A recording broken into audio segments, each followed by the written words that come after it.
Diagrama de dispersão ou diagrama de correlação não é uma ferramenta de uso diário, mas ela vai ser essencial quando você estiver analisando o problema para te confirmar uma hipótese, uma ideia que você tenha. Vamos ver, é bem fácil de entender. Vamos lá. O nosso bate-papo de hoje vai ser sempre ali o contexto, né? Diagrama de dispersão é uma ferramenta estatística poderosa para avaliar dados socioeconômicos, avaliar diversos fatores. Então, nós vamos falar o contexto nosso, que é gerenciamento de processo, para não dispersar muito.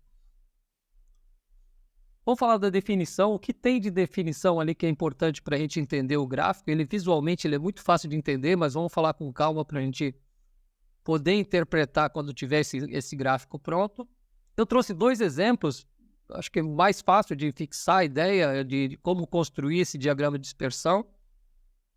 E no final, alguns comentários. Como sempre, alguns comentários ali de possíveis perguntas ou possíveis questões que eu não comentei durante o nosso bate-papo. Vamos lá, primeiro o contexto, assim, ó, nós estamos falando de um canal para gerentes, para gestores de processo, e então vamos lembrar, assim, ó, nós vamos aplicar uma ferramenta estatística poderosa à gestão de processo, aos problemas de como ajudar no gerenciamento de processo. Oi, pessoal, aproveitando que a gente tocou no assunto de gerenciamento de processo, eu tenho um convite para você. Aqui na descrição desse vídeo tem um link com o projeto nosso Gestão Simplificada. Um projeto que mostra passo a passo como implantar o gerenciamento de processo em sua empresa ou em seu setor. Dá uma passada lá para conhecer, tá muito legal. Um abraço, continue assistindo.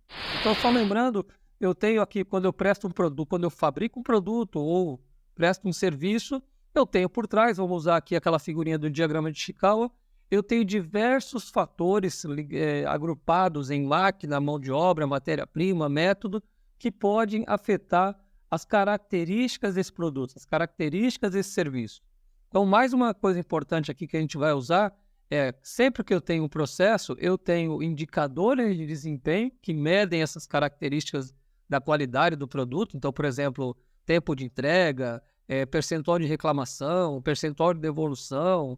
Então, eu tenho o indicador que mede a característica da qualidade desse produto e tenho diversas causas que podem estar ligadas a um desses fatores da espinha de peixe, diversos fatores que podem gerar um melhor desempenho ou não do produto ou serviço. O diagrama de dispersão é uma ferramenta gráfica que permite visualizar com clareza, com clareza matemática, se existe correlação ou não entre 2 variáveis. Então, eu vou utilizar quando eu desconfio assim, poxa, será que se eu aumentar a velocidade da máquina eu pioro a qualidade do produto?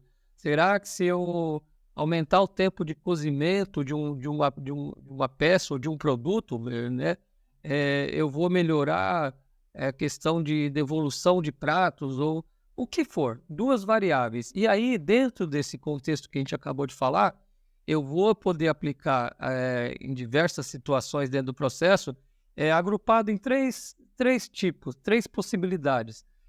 Nesse ponto, entre 2 variáveis, nós podemos ter 2 variáveis, uma característica da qualidade, ou seja, medida por indicador, vamos lembrar que indicador sempre tem que ser numérico, e uma causa desde que eu tenha uma medição dessa causa. Então, por exemplo, eu quero avaliar se a qualidade do pão, o índice de devolução do pãozinho aqui, o índice de reclamação de uma padaria, pode ter a ver quando eu aumento aqui a temperatura do forno, então eu exponho logo, eu demoro para fazer uma exposição do pão para colocar à venda. Então, eu tenho 2 fatores passíveis de medição, eu consigo medir o tempo que eu demoro para colocar à venda, o índice de devolução. Então, eu posso medir entre uma característica da qualidade com uma causa, desde que eu consiga mensurar as 2 para ver se tem correlação entre uma e outra. Outro tipo de aplicação, 2 características da qualidade. Então, por exemplo, assim, olha, eu tenho um índice de prazo de entrega que eu consigo medir e percebo que toda vez que eu atraso, quanto mais eu aumento o atraso, mais reclamação eu tenho. Estou dando um exemplo banal para ficar claro o entendimento. Então, eu quero saber se tem correlação ou se tem outros fatores de reclamação, não é só atraso. Então, eu vou lá e consigo medir ao longo do tempo meu índice de atraso, como foi semana passada, semana retrasada, tal, e comparo com os dados que eu tenho que ter também de índice de reclamação. Outro ponto, outra possibilidade é entre duas causas, dois fatores que se tem correlação. Então, mesma coisa, por exemplo, eu quero medir, eu faço filme plástico e tenho a temperatura do insumo que entra na máquina e eu tenho dificuldade de medir a espessura, a hora que eu descobrir que tem correlação uma com outra, uma correlação forte, eu posso me dar o luxo só de medir a entrada da matéria-prima, a temperatura da matéria-prima. Não são as possibilidades. Ah, Marcos, duas variáveis, entendi a lógica, mas como que é isso, né? Como que eu vejo isso? Então vamos pegar aqui, ó, eu peguei dois exemplos. Bom, uma questão é o seguinte, assim, ó, não vou ensinar como fazer estatisticamente, porque exige um certo conhecimento, mas por outro lado, para gestores, essas duas variáveis, os dois exemplos que eu vou montar aqui, eu fiz no Excel. São funções diretas do Excel. Então, por exemplo, eu peguei um dado aqui de uma peça de usinagem, né, que trabalha com matérias-primas de aço e tudo, e assim, houve uma suspeita que o percentual de carbono tinha relação direta com a resistência do material ao final, que é uma característica da qualidade. Então, eu tenho uma causa com uma variável, uma característica da qualidade. E vou coletando os dados. Fala-se, né, que vai depender de caso a caso, mas pelo menos 30 medições, mas não é só o número que importa. Então, esse caso, esse diagrama de dispersão, eu vou comparar com carta de controle, onde eu falo o seguinte, ó, se for precisar dessas ferramentas, tem que ter alguém que tenha um certo domínio de saber interpretar, saber como utilizar e saber interpretar.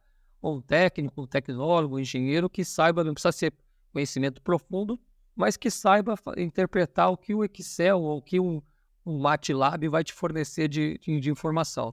Então, eu tenho 30 pontos aqui relacionando o mesmo produto, o percentual de carbono e a dureza de resistência que ele apresenta.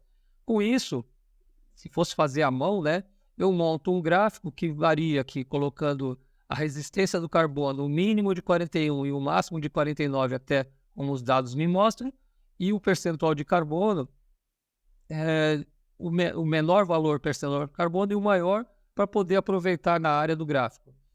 E vou plotando cada parzinho, cada par coordenado desse, cada coordenada dessa, né?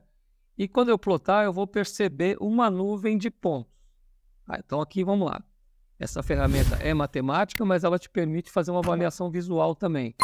Quando eu tenho uma variação dessa de pontos, eu percebo que existe uma correlação. Quanto mais o percentual de carbono da matéria-prima, maior a resistência do produto final. E isso é o objetivo da coisa. Então, eu posso afirmar, por enquanto aqui, olha, existe uma correlação. Mas eu vou falar mais um detalhezinho no final.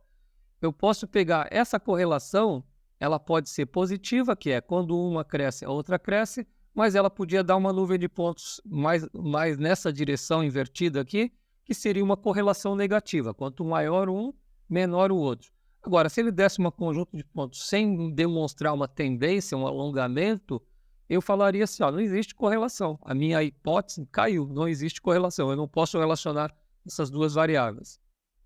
Só mais um exemplo aqui. Eu tenho um processo de produção de, vamos supor, tambor de plástico, né, tambores, né?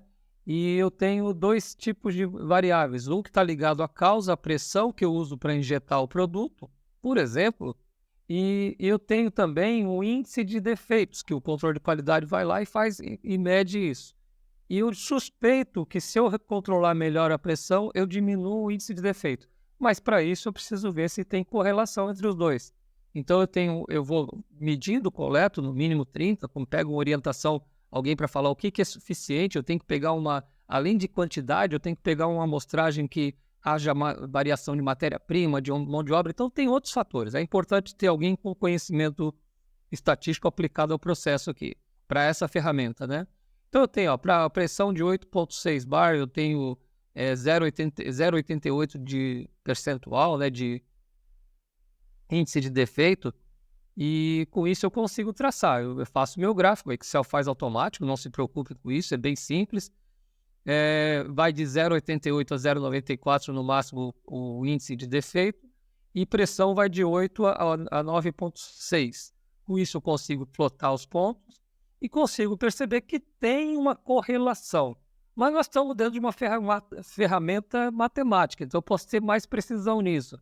Aparentemente, esse índice aqui tem uma correlação menor do que esse aqui. Parece que os pontos estão mais alinhados. Mas aí tem um último conceitozinho que eu queria passar, que a partir do momento que você trabalha com números, existe, para o diagrama de dispersão, existe um coeficiente de correlação, que é mais ou menos o seguinte: para eu sair do visual e falar assim, parece que tem uma correlação.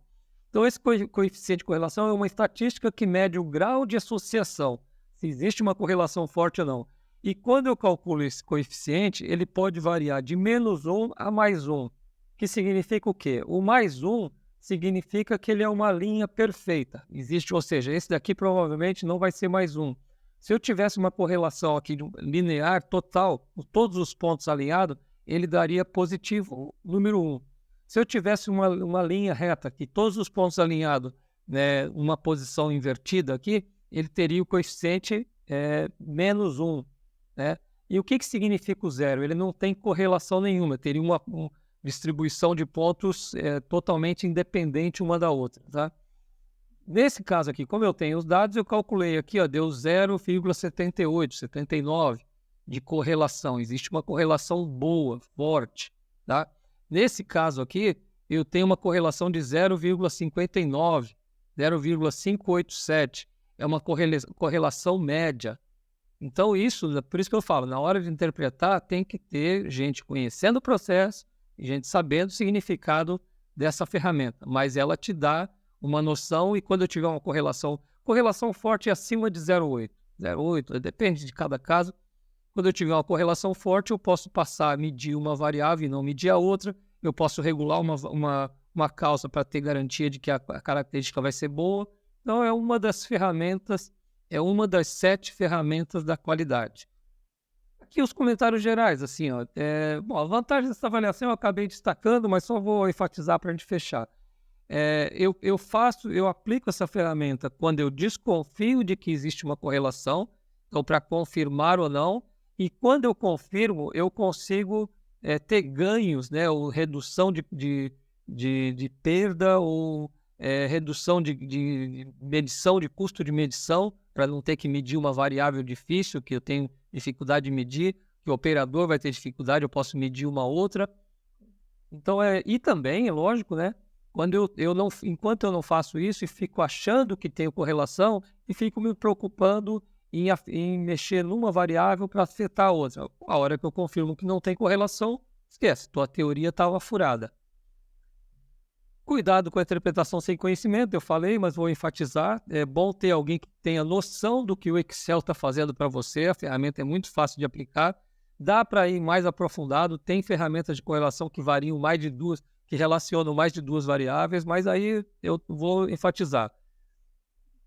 Tem que ter alguém com conhecimento para fazer e para interpretar. E é isso. Até o próximo vídeo. Nós estamos quase fechando as 14 ferramentas da qualidade. Eu vou pedir para vocês aí contribuam, participem, comentem e não deixem de se inscrever. Se inscreve no canal. Esse canal vai ser um grande ambiente de troca de informações. Se inscreva no canal, assine o sininho e você vai ser alertado sobre todo novo vídeo, que tem sido mais de um por semana, mas toda quinta-feira às 18 horas eu lanço um vídeo novo. Até a próxima, um abraço.